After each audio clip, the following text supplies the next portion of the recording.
Welcome back to Zero to Hero. Today, we're back with another comprehensive match analysis. This time, we're taking a look at the finals of LAIC 2026.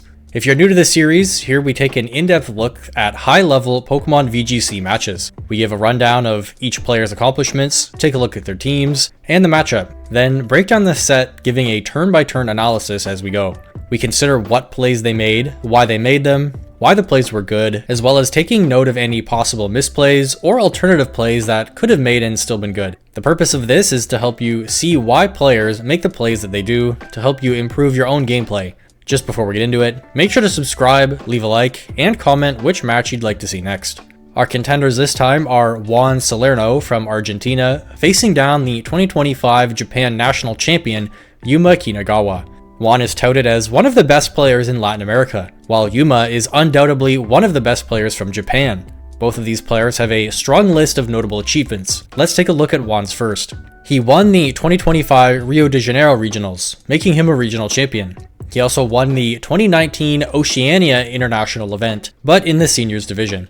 He also took first place in the 2026 Grand Challenge 3. He landed second at a few regionals, being the 2023 Natal, 2025 and 2026 Buenos Aires Specials. And he has a number of top 4s at 2026 Gdansk, 2025 Santiago, and 2025 Joinville, as well as 2020 LAIC. This isn't mentioning anything under top 4 as he has quite a list of other strong placements. And we see he's been playing even since he was a senior, taking that solid seniors win at 2019 OCIC, meaning he's not new to the VGC scene. However, overall his experience does pale in comparison to Yuma's. Having a recorded top 16 way back in 2016, still in the Masters division, Yuma made this at EUIC 2017, which occurred at the end of 2016. He has top 64 at OCIC 2017, top 56 at Worlds 2017. Yuma has been in the game for quite a long time. These are good placements, but again, they are a little bit old, so let's take a look at his more recent placements. His magnum opus so far was winning the 2025 Japan Championships, which is an incredible feat and typically considered more prestigious than winning an international. The way the Japan format works, as well as other areas in Asia, is very different from the way the North America, South America, and Europe circuit works. We won't get too in-depth on that right now, but the Japan Championships is basically the second most prestigious tournament just behind Worlds. It's interesting that to even compete in this tournament, you have to qualify, whereas all events in North America, South America, and Europe, you can just sign up for and compete, making a Japan national title much more prestigious than any other. He also won the 2020 Japan Online National, giving him the rare title of a two-time Japan champion. He has top 4 at 2021 Japan Championships, giving him a third incredibly high placement at this prestigious tournament. Many Japanese players are only able to compete in the Japanese circuit, hence making it even more impactful for them.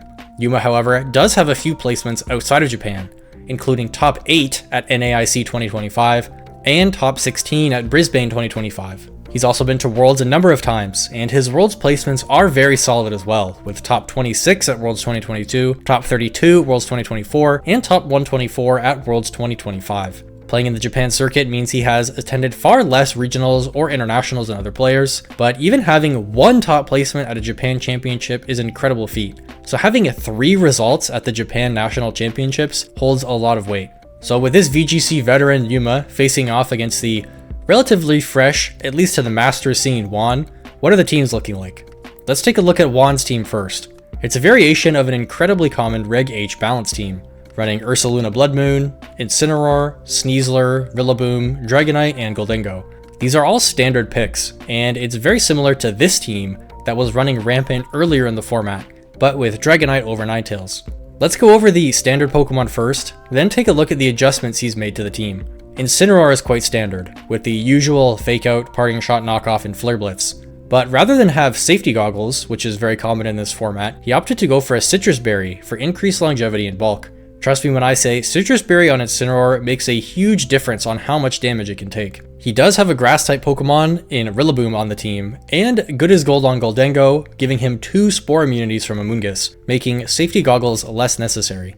But still, he opted for Terra Grass is another way around Amoonguss, and an overall good defensive Terra type for Incineroar. Rillaboom has the most standard possible set, with Fake Out, Grassy Glide, Wood Hammer, High Horsepower, along with Terra Fire and an Assault Vest. In other formats, Rillaboom sometimes has to choose between U-turn and high horsepower, but in this format, with so many ground-weak Pokemon, high horsepower is the clear choice.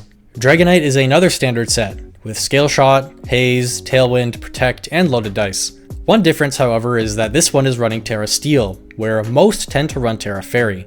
However, Steel is still seen and is not uncommon. This gives it a much better matchup into many Pokemon, like Goldengo for example, which would normally be able to hit Dragonite's Terra type super effectively with Steel attacks, but having Terra Steel on Dragonite gives it a resistance, as well to very common Pokemon like Ursaluna's normal type attacks.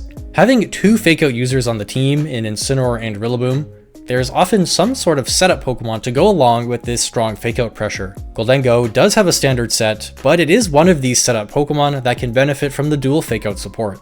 Nasty Plot can be used, often more than once, to allow Goldengo to completely take over a game with powerful Make It Rains. Shadow Ball and Protect are the other two most common moves, which we also see here. Life Orb gives it a significant damage boost, and Terra Water is great for Goldengo, removing all of its weaknesses, and being an overall strong Terra type for this Pokemon. Sneasler is another setup Pokemon that can strongly benefit from Fake Out support. In addition to having Swords Dance for big damage, it has Unburden and a Grassy Seed, making it pair even better with Rillaboom, giving Fake Out support and getting a Swords Dance, doubling its attack, while proccing the Grassy Seed, increasing its defense, and triggering Unburden, doubling its speed. In just one turn, this Sneasler can have its attack and speed doubled and its defense increased by one stage, which is just an insane amount of stat boosts.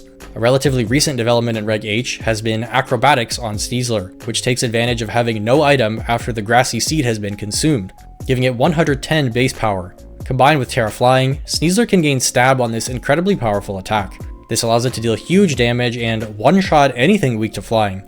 Terra Flying is also great defensively on Sneasler, not only removing all its weaknesses, but giving it a ground-type immunity, making its matchup into Pokemon like Ursaluna much better. Close Combat and Protect round out this set. Ursaluna Blood Moon is the last Pokemon on the team, and takes inspiration from the Terra Electric variant we've seen at past events. This one, however, is running Terra Water over Electric, a Terra type usually seen on Assault Vest Ursalunas. This one still has the leftovers and access to Protect. Combined with Grassy Terrain, this Pokemon gets quite a lot of HP recovery. Being on the field for just 2 turns with Grassy Terrain and leftovers is as much healing as a Citrus Berry, and it often sticks around for more than just 2 turns. Blood Moon and Earth Power are givens on Ursaluna, as they are its primary stab damage, while Yawn was a development used on defensive Ursalunas to put more disruption onto the opponent. Although we don't have EV spreads for any Pokemon this time around, it's likely this is a bulky Ursaluna seeing this set. So what's the game plan of this team? With the dual Fake Out users, it does lean towards balance, with access to other supportive tools like Knockoff and Tailwind to disrupt and contribute to speed control, while still having things like Haze and Yawn to completely shut down more specific strategies like Dondozo or opposing setup, or even remove self-stat drops from things like Make It Rain, Close Combat, or Scale Shot. Again, having 2 Fake Out users is a very important part of this team. It allows the setup Pokemon on the team in Sneasler or Goldengo to often be the stars of the show, giving them an easier time setting up and dishing out huge damage with moves like Make It Rain, Terra Flying Acrobatics, and Close Combat. Dragonite and Ursaluna are other options on the team if it wants to have a bit more bulk, or it needs a specific tech piece we mentioned like Haze or Yawn to shut down specific opposing strategies. Let's take a look at Yuma's team next. This could not be a more diverse finals matchup. While Juan's team lends towards conventional Pokemon and sets, Yuma has almost exclusively unique picks and sets on his team. He's running Incineroar, Ursaluna Blood Moon, Hisuian Typhlosion, Whimsicott, Farigiraf, and the star of the show, Flamigo. Before jumping into the unique choices on this team, let's cover the 2 most standard Pokemon. Incineroar again has the same 4 standard moves as it usually does. However, Yuma's is running Safety Goggles. Looking at this team's Amoonguss answers, it is more lacking than Juan's. Aside from the Grass-type Whimsicott, this Safety Goggles is a big asset in circumventing Amoonguss. Terra Water, however, is quite unique on Incineroar. Most run Terra Ghost or Grass, with Water only making up 5% of Incineroar's Terra types at this event. And we'll see why he went with Water in just a bit. Ursaluna Blood Moon is also a standard Terra Normal offensive set, with a Life Orb, Blood Moon, Earth Power, Hyper Voice, and Protect. This is a nuclear bomb of a Pokemon, A Terra Normal Blood Moon with a Life Orb will one-shot anything in this metagame that doesn't resist it. So with a standard offensive Turbo Bear Ursaluna, and a relatively standard Incineroar, what else makes this team so special? Let's take a look at Whimsicott next. Being a common Prankster Tailwind Pokemon, Yuma's does run 3 of its most common moves: Tailwind, Encore, and Moonblast. Sunny Day, however, is a bit less common, and pairs incredibly well with Hisuian Typhlosion, which we'll talk about next. In addition, however, to boosting Typhlosion's fire attacks, this gives a manual Sun mode on the team to easily override the common Rain Core in the format. This team also has 3 water weaknesses, and 2 Pokemon that are neutral to water. Whimsicott is this team's only water resistance, which is not great, again in this format where rain is so common.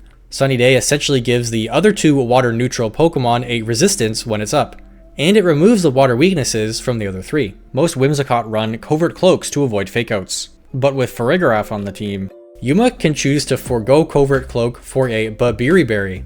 This is not an item I have seen at all in Scarlet and Violet ever so far, but with the bulk investment on this Whimsicott, it can survive the common Steel-type attacks in the format like Make It Rain, Flash Cannon, and Iron Head. Being able to stick around while facing down these powerful Steel opponents can allow it to get 2 important status moves off, like a Tailwind and Encore, or Sunny Day and Tailwind, rather than just getting one of them off and going down, or having to commit your Terra to survive. Speaking of its Terra type, it's running Terra Ghost, which is likely used as a backup fakeout immunity if Farigiraf is not brought to a match. Tailwind is an essential part of this team, as both the special sweepers in Ursaluna and Typhlosion, as well as Flamigo, will heavily rely on it at times with their middling speed tiers. Although we don't have any exact EV spreads for any Pokemon on this team, we can make the conclusion that this Whimsicott is incredibly bulky, as having that Babiri would not make a huge difference if it was totally frail still. So with Sunny Day on Whimsicott, Typhlosion is the next obvious Pokemon that it synergizes with. With Eruption, Terra Fire, and a Choice Specs, combined with Sun from Whimsicott, this is another nuclear bomb of a Pokemon, and with the right circumstances, it can completely wipe boards. It has Heat Wave for spread damage that's still relevant in case Typhlosion takes damage, Shadow Ball for another stab option, and Overheat for a single target nuke if needed. A pretty straightforward Pokemon, but a very scary one at that. Farigiraf we see on this team comes for a number of reasons. It's not a very common Pokemon in Reg H, despite Fakeout being so common. But with this team's reliance on moving first and picking up KOs, Yuma saw the value Armor Tail provides. He gave it the moves Trick Room, Psychic, and Helping Hand, all of which are pretty common on Farigiraf. But he also has Nightshade as his 4th move, instead of other common moves like Protect or Hyper Voice. Terra Water is used, likely for another water resistance on the team if needed. As mentioned, it's quite weak to water attacks overall, and this Farigiraf is holding the Citrus Berry. With its heavily supportive moveset and Citrus Berry, this is likely an incredibly bulky Farigiraf, meant to stay on the field to block priority attacks. We saw the moves Helping Hand and Nightshade on it, meaning it doesn't need to use its own attack stat at all to assist in dealing damage, as a Nightshade deals guaranteed damage based on the user's level, and a Helping Hand simply increases the damage of an ally. Trick Room also leans this team a little bit towards Tail Room, as the Pokemon that benefit from Tailwind, due to their middling speed tiers, could also benefit from Trick Room when facing down faster teams. Flamigo is the most exciting Pokemon in this matchup by far, but despite being the star of the show, it's not running the Co-Star ability. Rather, it has Scrappy, which is very useful against opposing Intimidate, which is everywhere in this format with Incineroar being so common. It also allows it to hit Ghost types with its fighting and normal attacks. Running Close Combat allows this Pokemon to hit the very common Goldengo for a one-hit knockout, with a Terra Fighting to boost this damage even further. Thanks to the Intimidate immunity, it can also one-shot Incineroar with its Close Combat as well. Detect is a solid pick, but Wide Guard and Feint are what give this Pokemon such complexity. Wide Guard is very useful with many spread attacks in this format being so common, and it can add a lot of value to the team defensively. Feint is a very rare move that not only hits through Protect, but breaks the protection. Again, with this team being so reliant on its speed control, Feint can be used to hit through opponents' Protects that would normally use Protect to stall out Tailwind or Trick Room, making this an incredibly versatile team member. It can pick up KOs on its own, or it can use Feint to allow one of the special attacking nukes to guaranteed pick up KOs around Protect. The Focus Sash is its item of choice, allowing it to fully invest in offense and speed while surviving at least one attack. So what's the game plan of the team? This is clearly a Tail Room team, with both Whimsicott and Farigiraf supporting these options.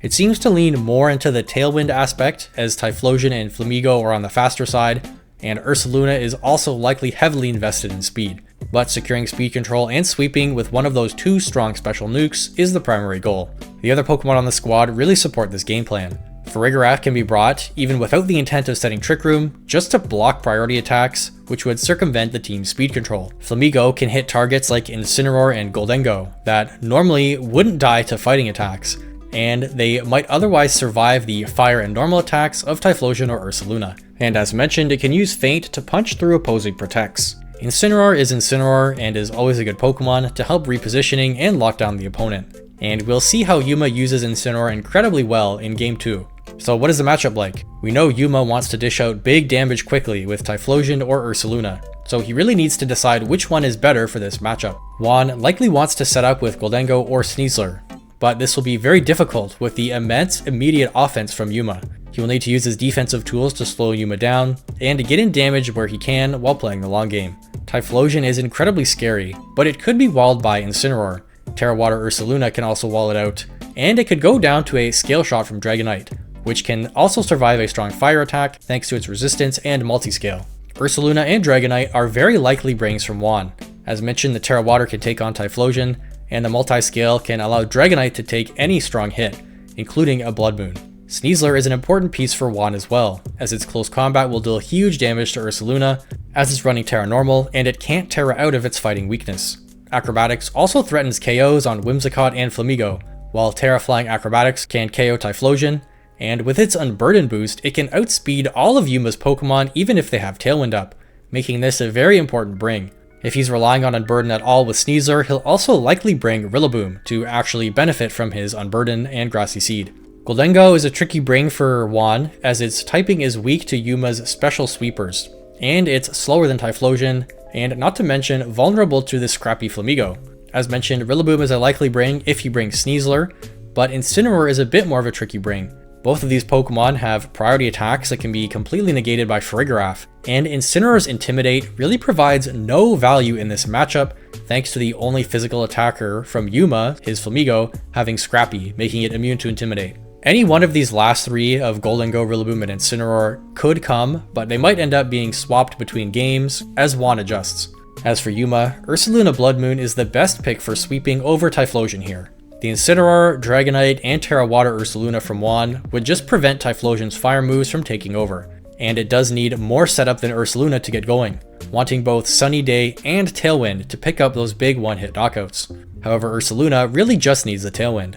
Sneasler also gives Typhlosion problems as it'll be faster even if Typhlosion does get Tailwind. Ursaluna, on the other hand, threatens one-hit knockouts on all of Juan's Pokemon, aside from multi-scale Dragonite. Tailwind in this matchup is very important, making Whimsicott a guaranteed bring, as Yuma needs his special attacking Ursaluna to move first. Incineroar is also all but guaranteed to come in this matchup. Thanks to Armor Tail, Incineroar will always have the stronger Fake-Out pressure, as Juan's Fake-Outs can be blocked by Farigiraf, but Yuma's Fake-Out can never be blocked. It can also shut down Dragonite, Rillaboom, and Goldengo, while putting a hamper on Sneasler thanks to Intimidate. That leaves his last Pokemon to be either Farigiraf or Flamigo. Both are valid brings. Having Farigiraf can guarantee the priority blocking effect, and Juan does have a few priority moves he wants to use like Fake Out or Grassy Glide, while Flamigo on the other hand hits many of Juan's Pokemon super effectively. Just having Farigiraf in the back, or even showing that you've brought it game 1, can really increase the pressure that Armor Tail has even if Farigiraf isn't brought in game 2. So I think there's solid merit to bringing either one. Juan is likely to lead some combination of his bulky Pokemon like Ursaluna, Dragonite, and Incineroar to be able to resist Yuma's huge immediate damage, while Yuma is likely to lead one of his damage threats, in this case Ursaluna, and either Whimsicott for speed control, Farigiraf for Fake-Out blocking, or Incineroar to have his own Fake-Out pressure. I would say the matchup is slightly favored to Yuma, thanks to his immediate offense that Juan needs to play around. It essentially just puts Juan on the back foot right away. Yuma's access to Armor Tail also denies Juan's Fake-Out pressure, and Juan again has 2 Fake-Out Pokemon, so being able to block 2 of his Pokemon's biggest asset is very big. Yuma also has the overall offensive type advantage. Let's get into game 1. We see Juan lead Ursaluna and Dragonite, 2 of those bulky Pokemon we mentioned, while Yuma leads Ursaluna and Incineroar, dropping Dragonite's attack. Yuma here has the Fake-Out pressure with Incineroar, and if Dragonite gets chipped, it will go down to a Terra Normal Blood Moon. Juan needs to avoid the one-shot machine that is Ursaluna. and he is threatened by Fake Out, so he needs to make some protects. He protects Ursaluna, but chooses to swap Dragonite to Rillaboom. He could have gone for Protect on Dragonite as well to stall the Fake Out, but this play gives him Fake Out pressure next turn with Rillaboom being freshly on the field, and its strong grass attacks threaten damage onto Ursaluna. You might think he could risk it a little bit and go for a Tailwind with Dragonite, expecting the Fake Out into Ursaluna, or expecting a different attack from Incineroar, as having Tailwind up would give him a solid lead. The only issue is if he gets that call wrong, the Dragonite could drop on the spot to a Fake Out in Blood Moon, and Yuma is very likely to have Whimsicott, which can easily match the Tailwind later. Yuma has the obvious play of Fake Out and Blood Moon something, but he knows his opponent is no novice and is overwhelmingly likely to play defensively. He immediately pivots Incineroar out into Whimsicott while protecting his own Ursaluna. In this entire set, he plays his Ursaluna masterfully. Many players would go for the Blood Moon right away for big damage, but Blood Mooning into a Protect will not only deal no damage, but prevent you from using Blood Moon next turn. Better players might go for Hyper Voice to try and get damage if the opponents don't protect, still keeping Blood Moon live for the following turn. But rather than risk damage on Ursaluna for some middling damage from a non-Terra Hyper Voice, he goes for Protect of his own on Ursaluna. This keeps it safe for the next turn, allowing it to go for Blood Moon. It scouts speed tiers against the opposing Ursaluna, scouts a Terra on Dragonite, and allows him to preserve his offensive Terra rather than commit it, while his opponent is completely safe for the turn. Protecting here while the opponent is very likely to protect with both Pokemon prevents them from protecting the following turn, allowing Yuma to get a guaranteed Blood Moon off on turn 2. Dragonite switches into Rillaboom and Incineroar switches out into Whimsicott. Yuma's Ursaluna protects first, then Juan's attempts to protect, but fails, since it moved last and tried to protect. Juan has Fake Out pressure now with Rillaboom, and both of Yuma's Pokemon are vulnerable to it, considering Whimsicott has no Covert Cloak and Ursaluna just protected. However, the possibility of Farigiraf in the back could be enough to dissuade Juan from going for a Fake Out. Going for Fake Out and not removing Ursaluna would also be very unfortunate, as the Tailwind would go up and Rillaboom would be vulnerable to an Encore the following turn. Fake Out is a risky play due to those factors, but he makes the call that Yuma did not bring Farigiraf, or at least that he won't switch it in right now. It looks like Yuma wants Tailwind to allow Ursaluna to outspeed Rillaboom for a KO, and I'm sure he would like to have it up, but he does in fact have Farigiraf in the back, and letting Ursaluna take big damage while getting stunned by a Fake Out would be detrimental. All his damage is in the Ursaluna basket this game. He swaps Whimsicott into Farigiraf to block any priority attacks, and locks in the Terra Normal Blood Moon into Juan's Ursaluna. Woodhammer could be threatening from Juan into Yuma's Ursaluna, but the Terra Normal combined with Farigiraf's switch in makes it completely safe from anything Rillaboom could do. High horsepower is a non-issue, Grassy Glide and Fake Out will be blocked, and with Terra Normal, Ursaluna will always survive a Woodhammer thanks to it removing its grass weakness. Juan opts to switch Ursaluna for Sneasler. The terrain is up, so it will get its Unburden activated, and be able to win the speed war even if Yuma sets Tailwind. Seeing as Juan's Ursaluna does have the potential to protect this turn, I do see Juan's play for switching in Sneasler here, which would set him up the following turn to have the offensive advantage, as Sneasler threatens Ursaluna with a close combat and Whimsicott with an acrobatics, and it will outspeed both of Yuma's Pokemon thanks to Unburden. Sneasler is an essential piece in this matchup, and it's one of his only ways to effectively take down Yuma's Ursaluna. Yuma swaps Whimsicott for Farigiraf as Juan switches Ursaluna for Sneasler, which activates its Grassy Seed and Unburden. Rillaboom's Fake Out fails, and Ursaluna Terras into normal, picking up the one-hit knockout on Sneasler. Juan brings Ursaluna back in. That KO on Sneasler was absolutely detrimental for Juan. Normally losing one Pokemon like this can still be played around, and getting a safe switch in after a KO can be exactly what you need to make a comeback. The only thing is, Sneasler was the Pokemon that could have benefited most from having a safe switch in. The match is now a 4v3, and Juan's Rillaboom is still locked down thanks to Farigiraf. It's unable to protect, and Yuma can start to run away with the match. Although Rillaboom's slot can't protect, it seems like an easy target for another Blood Moon KO. The only thing is, Blood Moon can't be used twice in a row, meaning Juan has at least some room to reposition. This is where we see Yuma's play with his Ursaluna shine. Rather than just click Hyper Voice or Earth Power to try and rack up damage for the sake of racking up damage, he opts to protect it again, keeping it safe, guaranteeing he can pick up a KO next turn when Blood Moon is available. He does this multiple times in the set, cycling Blood Moon and Protect to pick up big KOs one at a time, rather than being vulnerable for a turn and trying to whittle his opponent down with Hyper Voice. Yuma also swaps Farigiraf into Incineroar, which is a very solid play. Armor Tail here has less value now with Fake Out gone, and Rillaboom is not very likely to use Grassy Glide while Farigiraf is on the field. Switching in Incineroar gives Yuma Fake Out pressure next turn to combo with a Blood Moon for a guaranteed KO, not to mention weakening Rillaboom with Intimidate. This also covers for a switch into Dragonite from Juan, which would weaken it with an Intimidate and apply Fake Out pressure on it as well. Juan needs to try and make progress with this turn he has that Ursaluna can't use Blood Moon. With Farigiraf not being a huge threat, he decides to double up into Ursaluna with Earth Power and Wood Hammer. It could seem like this is a bad play, since Yuma might be likely to protect Ursaluna or reposition it out and get some chip with Farigiraf. But not targeting down the Ursaluna is also risky, as if it gets another attack off for free and is left unscathed, it would seal the loss for Juan. Farigiraf swaps out for Incineroar, dropping Rillaboom's attack. Rillaboom's Wood Hammer and Ursaluna's Earth Power both bounce off Yuma's protecting Ursaluna. With Incineroar Fake Out on the board, Blood Moon being available for Yuma, and Rillaboom not having Protect, this is a guaranteed KO, providing he doubles into that slot. And that's the exact play Yuma makes. Juan decides that it's better to lose Rillaboom, and doesn't try switching it to Dragonite. He locks in Blood Moon and Wood Hammer again into Ursaluna, knowing at least one of these attacks will go through. Fake Out lands into Rillaboom, flinching it for the turn. Blood Moon from Yuma comes out and picks up the KO on Rillaboom. Juan's Blood Moon does land into Yuma's Ursaluna, but it survives at just under 10%, and thanks to Grassy Terrain recovery, it will be able to get another attack off without fainting to its Life Orb recoil.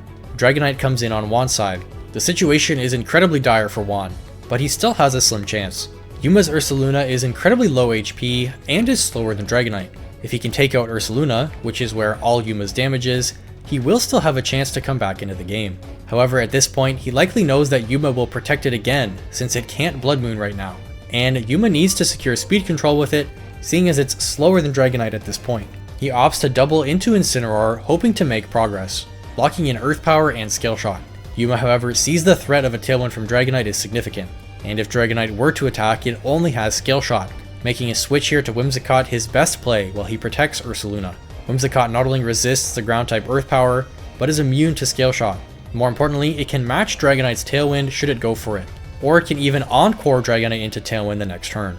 Although Tailwind seems like the better play from Juan on Dragonite, as he would outspeed Yuma's Ursaluna next turn, the Encore pressure from Whimsicott could leave Dragonite a complete sitting duck. Incineroar swaps to Whimsicott while Ursaluna protects. Whimsicott takes minimal damage from Earth Power, and soaks up the Scale Shot with no issues. Juan here is losing hope. Blood Moon is online, and he can't protect to avoid it, as that would leave him vulnerable to an Encore lock.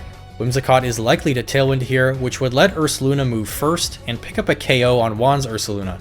He locks in a double up into Ursaluna to at least guarantee one attack finishes it off. Whimsicott goes for Tailwind, allowing Yuma's Ursaluna to move next and pick up the one shot on Juan's Ursaluna with a Blood Moon. Scale Shot connects and removes Yuma's Ursaluna. Incineroar comes in for the fallen Ursaluna, intimidating Dragonite. At this point the game is over, as Dragonite has no way to deal any damage to Whimsicott, and the game ends a short couple turns later after Juan uses his time to consider his next game. So what did we learn from game 1? First up is our speed tiers. We saw Yuma's Ursaluna move before Juan's Ursaluna twice, once when they both protected on turn 1, and once when they both attacked on turn 4. This, combined with the different movesets they have, means it's very unlikely their speed ties, and Yuma's is probably faster. We saw how Yuma played perfectly safe with his Blood Moon, alternating Blood Moon and Protect to guarantee his big one-hit knockouts, rather than play riskier with Hyper Voice on the turns between Blood Moons. Yuma exerted such pressure and control over the match, Juan was not even able to get off an effective Terra. Yuma was definitely one step ahead throughout, often switching out his supportive pieces while Ursaluna protects. Juan did make some safe plays. Turn 1 he protected one of his Pokemon to avoid a Fake Out and switched out the other one, but he lost the call as to whether Yuma brought Farigiraf or not. Seeing that Yuma brought Farigiraf in game 1, Juan is far less likely to go for priority moves in game 2. Even if Yuma opts to leave Farigiraf behind, just the threat of it switching in will be fresh in Juan's mind. Let's move into game 2. Both players led the same two Pokemon, Dragonite and Ursaluna for Juan, and Incineroar and Ursaluna for Yuma. This creates a similar scenario to game 1 for both players. Yuma wants to get off big damage, but it may be safer to swap Incin and protect Ursaluna, rather than go for Fake Out right away. Juan might be more inclined to expect a switch from Incineroar and go for an attack into it, or try and set up Tailwind. Yuma uses conditioning to his advantage here, and keeps playing one step ahead. Rather than try and pivot Incineroar out as he did last game, he expects Juan to expect him to make the same play, as it won Yuma the game. He locks in Terra Normal and Blood Moon into Juan's Ursaluna, while going for Fake Out into Dragonite. This covers if Dragonite stays in and tries to Tailwind, and even if Juan protects with both Pokemon to avoid the Blood Moon, Yuma will have Protect available next turn to reposition and keep his Ursaluna safe. Juan tries to Scale Shot Ursaluna if it attacks, as it will deal a solid chunk, and swaps his Ursaluna into Gholdengo, a Steel type that will resist an incoming Blood Moon, as well as be immune to the Fake Out from Incineroar. Juan switches in Gholdengo and Ursaluna terastallizes. Incineroar fakes out Dragonite, flinching it for the turn and breaking its multiscale. Blood Moon lands into Gholdengo, dealing an insane 85%. Again, Yuma quickly pulls ahead in this match, landing huge damage on Gholdengo and chipping Dragonite while taking no damage himself. As we saw Yuma play game 1, it's fairly likely he will go for a Protect here, to secure a Blood Moon KO the following turn. This can pick up a KO on a Dragonite now since its multiscale has been broken, and Incineroar can take out Gholdengo while Ursaluna protects. Gholdengo is also very low HP, and is holding a Life Orb, so just 2 attacks from Gholdengo will see itself getting knocked out from recoil. Yuma sees this, and rather than attacking Gholdengo with Incineroar, he opts to go for Parting Shot into Dragonite, which would leave it at -2 attack and allow Yuma to reposition. From Juan's perspective, Ursaluna is incredibly likely to actually go for the Hyper Voice here, as it would finish off Gholdengo and deal big damage to Dragonite. Juan makes the play again to double up into Ursaluna, not wanting to risk that it goes for an attack. He's banking that Yuma wants the juicy KO on Gholdengo. Make It Rain and Scale Shot are locked in. Yuma actually decides not to attack or protect with Ursaluna, but he swaps it for Whimsicott. This seems like a suicide switch, as Make It Rain will quickly remove it. But don't forget, Yuma's Whimsicott has the Babiri Berry, meaning it will survive anything Gholdengo can do this turn, and it can't be touched by Dragonite. In addition to just these moves on the surface, swapping to Whimsicott and using Parting Shot, he does have a bigger plan in mind. Ursaluna swaps out for Whimsicott, which eats the incoming Make It Rain with its Babiri Berry, leaving it just under half HP. The Scale Shot does no damage into Whimsicott. Incineroar moves last, landing Parting Shot into Dragonite, and allowing Yuma to pivot Ursaluna back onto the field, dodging these attacks for the turn from Juan. This is a masterful play from Yuma. Now he has Blood Moon pressure again, and he can gain speed control with Tailwind from Whimsicott. As we see, he was able to keep Ursaluna completely safe for the turn, without needing to protect it, weaken Dragonite, gain Tailwind pressure with Whimsicott, and have Blood Moon available on the field this turn. Although he does love to use only Blood Moon, this is actually the perfect opportunity to go for Hyper Voice. Considering Gholdengo is at such low HP, and with Tailwind from Whimsicott, Ursaluna can move before both of Juan's Pokemon. Juan, however, does see a play to advance his game. He protects Gholdengo, knowing it will underspeed the Ursaluna, and commits Terra Steel on Dragonite. This allows it to survive a normal attack, and secure Tailwind for his side, will allow Dragonite and Gholdengo to move before Ursaluna while both Tailwinds are matched. Securing any damage on Ursaluna is crucial for Juan's game plan. Dragonite terastallizes to Steel while Gholdengo protects. Tailwind comes out from Whimsicott, and Ursaluna launches a Hyper Voice, but it only deals around 30% to Dragonite thanks to its Terra. Dragonite gets off the Tailwind, giving Juan the speed advantage. The tables have evened out a bit, and with Blood Moon still available for Yuma, he could go for that to finish off Dragonite. But his Whimsicott is likely slower than Gholdengo, due to having invested so heavily in bulk to survive that Make It Rain. Juan sees an opportunity to get damage on Ursaluna and KO Whimsicott. He locks in Make It Rain. He goes for Haze on Dragonite, likely to remove its own attack drops, since Scale Shot isn't doing much damage at all right now. Ursaluna is moderately likely to protect as well, so going for Haze here will still make progress. Yuma, rather than rip the Blood Moon, makes a perfectly safe play and swaps it for Incineroar, while likely attacking with Whimsicott. Ursaluna swaps out for Incineroar, which eats the Make It Rain, taking only about 10%. Whimsicott, however, falls to the second Make It Rain, seeing as it has no more Babiri Berry. Life Orb recoil sees Gholdengo fainting on Juan's side. Dragonite gets off its Haze, which removes 3 attack drops from itself. Juan brings in his own Incineroar, while Yuma brings in not Ursaluna, but Flamigo. Yuma's adjustment of bringing Flamigo here is incredible. With Dragonite Terra to Steel, all of Juan's Pokemon will fall to a single close combat.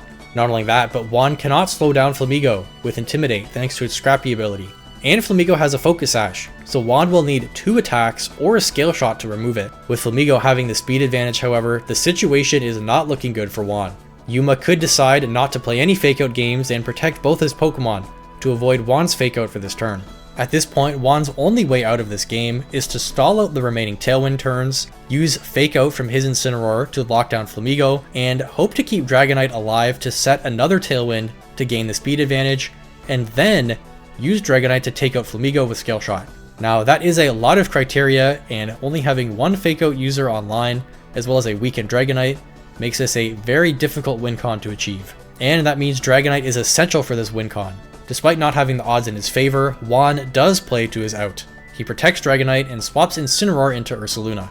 Incineroar comes out for Ursaluna and Dragonite protects. Yuma, however, goes for Close Combat and Flare Blitz into Dragonite, both of which deal no damage into the Protect. Why would Yuma make a risk like that, possibly allowing Flamigo's Focus Sash to be broken and taken out by a Scale Shot? The only reason I can think he would make this play is that both players have studied this matchup before. Keep in mind that this takes place a whole day after day 2 of the tournament, meaning they've both had ample time to think of game plans. They also likely know, or at least have an idea of each other's EV spreads. It's very possible that Yuma has the faster Incineroar, and if both players know that he has the faster Incineroar, that would mean Juan actually has no fake out pressure at all, since Yuma's Incineroar can just move first and block Juan's. If this were the case, Yuma would have been able to fake out Juan's Incineroar and remove Dragonite with Close Combat. This is likely another contributing factor for Juan swapping out his Incineroar rather than going for fake out. With Protect off the table to Dragonite, Flamigo now can secure a Close Combat for a KO into that slot. Even if it swaps out for Incineroar, it won't get an Intimidate drop thanks to Scrappy, and Flamigo will still pick up the KO into that slot. This has to be disheartening for Juan, as he's just unable to keep both Incineroar and Dragonite alive to get off that Fake Out Tailwind combo next turn, unless he goes for double Protect, gets it, and switches Incin back on Ursaluna's slot. However, rather than go for this double Protect out, he opts to attack with Scale Shot into Flamigo and Earth Power into Incineroar. Yuma makes the easy and correct play of Close Combat into Dragonite and likely a Parting Shot into Ursaluna. Flamigo moves first and removes Dragonite. Ursaluna moves next and takes out Incineroar with Earth Power. Juan brings in his Incineroar and Yuma his Ursaluna. Despite bringing the game to a 2v2, Yuma is still firmly in the driver's seat, as he has the fastest Pokemon on the field, Flamigo, which threatens a one-shot on Incineroar and possibly a one-shot on Ursaluna depending on investments. Now the safe play for Yuma is just to protect both of his Pokemon again, to avoid Juan's Fake Out pressure, which is what he locks in. Juan tries to go for a Fake Out in Blood Moon. Flamigo and Ursaluna both protect, blocking the Fake Out in Blood Moon into Yuma's Ursaluna. Blood Moon from Juan here may have seemed like a bad play, as the Protect from both of Yuma's Pokemon was pretty likely, and it just prevents him from using it this turn. But Hyper Voice would not have been enough damage to pick up a KO on either Mon, and he can't afford not attacking at all. Perhaps protecting himself might have been the better play to keep Blood Moon online for this following turn. However, the situation is not good for Juan either way. With the speed advantage in Yuma's favor, he locks in Close Combat and Blood Moon, aiming to pick up 2 KOs. Juan attacks with Incineroar and protects Ursaluna. Ursaluna protects and Flamigo's Close Combat takes down Incineroar before it can attack. Yuma's Blood Moon bounces off Juan's Protect. We see both players clapping here as they both know the game is over. There's no way for Juan to land 3 attacks before going down. He does, however, still play it out, going for Blood Moon into Yuma's Ursaluna. Flamigo Close Combats Ursaluna, but it doesn't pick up the KO, leaving it at 18%. Surprisingly, Juan's Ursaluna moves next, landing its Blood Moon into Yuma's, picking up the KO on it. This means that these two Ursaluna were speed tied the whole game, and Yuma just happened to win the speed ties twice. I'm fairly confident that Yuma also did not know that Juan's Ursaluna was max speed based off his reaction here. He looks concerned for a minute as if the game could somehow be won by Juan, but with the Focus Sash still intact, after one more turn of Ursaluna protecting, Flamigo takes the game, the set, and winning LAIC 2026 for Yuma Kinugawa. Taking a look at the set, we did see that the Ursalunas were actually speed tied. We also saw some top tier positioning from Yuma on turn 2, when he swapped Ursaluna out for Whimsicott and used a slow Parting Shot on Incineroar to tank the attacks, getting Ursaluna back in completely healthy and having Blood Moon active for a KO the following turn. He also made a great adjustment bringing Flamigo, seeing that Terra Steel was the most likely terrestrialization from Juan, as it's really the only one that gives him any value in the set. And if Dragonite goes for the Terra Steel, Flamigo could absolutely run away with the game. He won this positioning war and kept Dragonite locked down while Juan was unable to reset Tailwind. Juan did still adjust, changing his Pokemon from Rillaboom and Sneasler to Incineroar and Goldengo. Goldengo is still a good pick for the match thanks to its steel typing, but perhaps Sneasler would still have been better to threaten damage on Incineroar and Ursaluna. He did play to his outs of trying to get his Tailwind up this time, which he did, and he was playing hopefully to try and reset it, but he was just too far behind in the match to be able to pull off that late game second Tailwind. Big congratulations to Yuma Kinugawa for taking this international championship. Adding that to his list of strong Japanese accomplishments, this player is definitely in the running for one of the best. I'd like to give a huge thanks to all the patrons for supporting the channel, and I'd like to thank you for watching.